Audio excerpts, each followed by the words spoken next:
नमस्कार दोस्तों, NGO eco mart में आप सबका स्वागत है। आज फिर आए हैं हम एक नई वीडियो के साथ और आज का जो मेन टॉपिक है जल जीवन मिशन। जल जीवन मिशन में आप कैसे काम कर सकते हैं, जल जीवन मिशन के टेंडर को आप कैसे अप्लाई करें, जल जीवन मिशन के लिए क्या एलिजिबिलिटी चाहिए, कितना टर्नओवर चाहिए, ये सब आप इस वीडियो में जानेंगे। हम सबसे पहले वन बाय वन बात करते हैं। तो ये प्रपोजल जो है वो उत्तर प्रदेश गवर्नमेंट ने निकाला है और जिस प्रोजेक्ट का जो मेन टाइटल है, ये एनलमेंट कर रहे हैं सपोर्ट एजेंसी को, यानी कि आईएसए को इम्प्लीमेंट किया जा रहा है। तो सबसे पहले अगर मैं बात करूं कुछ इंपॉर्टेंट डेट्स की, तो इसकी डेट को एक्सटेंड कर दिया गया है और इस डेट की जो एक्सटेंशन डेट है वो 17 मार्च है। 17 मार्च तक आप इस प्रपोजल को सबमिट कर पाएंगे। ठीक है दोस्तों, अब सबसे पहले अगर मैं बात करूं तो इस प्रपोजल के अंदर क्या क्या आपकी जो रिक्वायरमेंट है या आप कौन कौन से डॉक्यूमेंट्स आपके रिक्वायर्ड हैं, सबसे पहले हम उस चीज़ के ऊपर बात कर लेते हैं। ठीक है दोस्तों, सबसे पहले अगर मैं बात करूं, आपकी स्क्रीन पर दिखाई दे रहा है number 1, online registration on JJM portal. आप सभी जेजेएम पोर्टल पर ऑनलाइन रजिस्ट्रेशन जरूरी है, उसका एक प्रूफ आपको देना होगा। सेकंड पॉइंट में आपका ऑर्गेनाइजेशन पिछले 3 साल से काम कर रहा है, उसके लिए आपको एक रजिस्ट्रेशन सर्टिफिकेट देना होगा। एक आपका ऑर्गेनाइजेशन जो है वो नॉट फॉर प्रॉफिट काम कर रहा है, उसके लिए एक डिक्लेरेशन आपको देनी होगी जो 100 रुपये के स्टाम्प पेपर पर नोटराइज होनी चाहिए। उसके अलावा 3 साल का जो आपका प्रीवियस एक्सपीरियंस आपको शो करना होगा लगभग 6 पॉइंट्स के अंदर। सबसे पहला पॉइंट है drinking water community management, water की क्वालिटी पर, रेन वाटर हार्वेस्टिंग और रिचार्ज पर, कैपेसिटी बिल्डिंग और awareness generation, public health engineering या फिर जेंडर और वाटर। अगर आप इन 6 पॉइंट में से किसी न किसी एक का आपके पास कोई कॉम्पिटेंट अथॉरिटी का या तो आपके पास वर्क ऑर्डर होना चाहिए या उसका कोई वर्क कंप्लीशन लेटर होना चाहिए, ये होना आपके लिए जरूरी है। उसके अलावा आपके एमओए के अंदर इंपॉर्टेंट पॉइंट है जल जीवन मिशन से संबंधित जो एक्टिविटी है उनको लिखना आपके लिए जरूरी है। उसके अलावा आपके पास पार्टिसिपेटरी रूरल अप्रेजल टेक्निक्स जो हैं वो आप होना चाहिए। टर्नओवर की बात करूं तो मैं 10 लाख का टर्नओवर आपका एवरेज एनुअल होना जरूरी है। 3 साल की इनकम टैक्स रिटर्न आपको भरनी होगी और एक एनेक्चर 1 में आपको जो है नॉन ब्लैक लिस्टेड का सर्टिफिकेट दिया गया है वो आपको डालना होगा। अगर फीस की बात करूं मैं तो दोस्तों आपको जो फीस है वो 1 लाख रुपए की ईएमडी जो कि रिफंडेबल है और आपको एग्जीक्यूटिव डायरेक्टर जो है state water sanitation mission UP के लिए के नाम से डीडी क्रिएट करना होगा और एक नॉन रिफंडेबल फीस भी आपको पे करनी होगी। ये सारा टेंडर आपका ऑनलाइन सबमिट होगा, यूपी eproc.in पर आपका ये पोर्टल पर सबमिट होगा। अब आ जाइए कि आपको ये टेंडर मिलेगा या नहीं मिलेगा। उसके लिए आपको एक टेक्निकल इवेल्युएशन क्राइटेरिया से गुजरना होता है, मार्किंग है। सबसे पहले अगर वो ऑर्गेनाइजेशन 3 साल से आप मैक्सिमम 5 मार्क्स है, 9 साल से ज़्यादा है तो पूरे 5 मार्क मिलेंगे। अगर उसका एक्सपीरियंस है उन 6 फील्ड्स में जिनको हमने बताया था आपको, तो अगर वो एक्सपीरियंस 9 साल से ज़्यादा है तो पूरा 10 नंबर मिलेगा। उसके अलावा एक्सपीरियंस जो चेयरपर्सन है वो जो है सीरियल नंबर 2 की लिस्ट में, अगर उसका एक्सपीरियंस वही 9 साल से ज़्यादा है तो 15 का। अगर कोई ग्राम पंचायत में जो दी गई है सीरियल नंबर के अंदर कितनी ग्राम पंचायत में उन्होंने पहले एक्सपीरियंस किया है इस तरह के काम का, उसकी भी मार्किंग आपको मिलेगी। 199 से ज़्यादा है तो पूरे 10 नंबर मिलेंगे।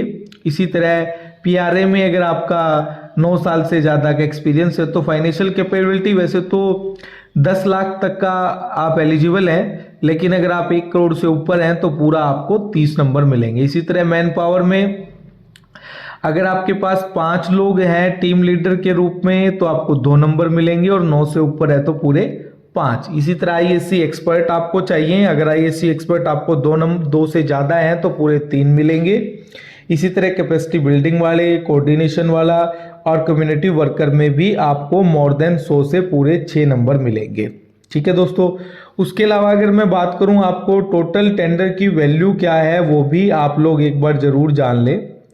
टोटल जो टेंडर की वैल्यू है वो 40 ग्राम पंचायत पर 55 लाख रुपीस जो है वो सेक्शन किए जाएंगे और एक इम्पोर्टेंट बात और आपको ध्यान रखनी है टेंडर अप्लाई करने वालों को कि आप 55 लाख का 73% से कम आप कोट नहीं कर पाएंगे, यानी कि उससे ऊपर आपको कोट करना होगा। उससे कम अगर आप कोट करेंगे तो आपकी ये जो बिड है वो रिजेक्ट हो जाएगी। उसके अलावा बिल ऑफ क्वांटिटी बीओक्यू दिया गया है। बीओक्यू के अंदर उसके माइलस्टोन, एक्टिविटी और आउटकम तीनों बताए गए हैं। तो उनकी क्या क्या कॉस्ट आप एस्टिमेट कर रहे हो वो बीओक्यू के अंदर भरकर आपको देनी होगी। उसके अलावा इम्प्लीमेंटेशन फेस जो 6 मंथ का है उसमें भी आपको कॉस्ट जो है वो डाल के देनी होगी। ये रेट जो है वो जीएसटी का एक्सक्लूसिव है और जो टोटल कॉस्ट है वो अप्रोक्स जो है आपको 40 ग्राम पंचायत का आपको कोट करना होगा। ठीक है दोस्तों, तो फाइनेंशियल प्रपोजल अलग से अपलोड होगा बीओक्यू, उसकी एक्सेल आपको दी गई है। ये सारा प्रपोजल ऑनलाइन आपका सबमिट होगा।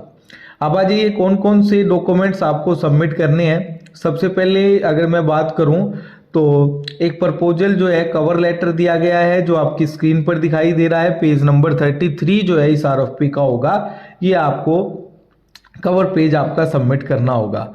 उसके बाद टेक्निकल प्रपोजल में टेक्निकल 1 के अंदर आपके सेक्शन ए और बी के अंदर बेसिक डिटेल आपकी संस्था के बारे में, ये बेसिक डिटेल आप लोग भरेंगे।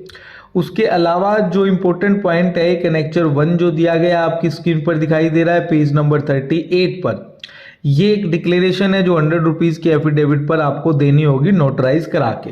ठीक है दोस्तों, उसके अलावा आपकी फाइनेंशियल्स डिटेल जो है आपको एक फॉर्मेट दिया गया है, वो फॉर्मेट में आप डालेंगे एनेक्चर 0.2 पेज नंबर 40 और इसके साथ आप अपने 3 साल का फाइनेंशियल्स जैसे कि बैलेंस शीट और आपका ऑडिट रिपोर्ट और आपका आईटीआर इसके साथ आप सबमिट करेंगे। उसके अलावा जो सबसे मेन इंपॉर्टेंट पॉइंट है आपको टीम लीडर और अपनी टीम की जो जिसके आधार पर आपकी एक बड़ी मार्किंग है उसका एक फॉर्मेट दिया गया है। Detail about human resource of agency table A page number 41, इसमें आपको टीम लीडर की क्वालिफिकेशन, एक्सपीरियंस, एड्रेस और कॉन्टैक्ट नंबर, इसी तरह आईएसी एक्सपर्ट, इसी तरह कैपेसिटी बिल्डिंग एक्सपर्ट, इसी तरह कोऑर्डिनेटर, ये सारे आपको अपनी लेटर हेड पर डालकर देना होगा।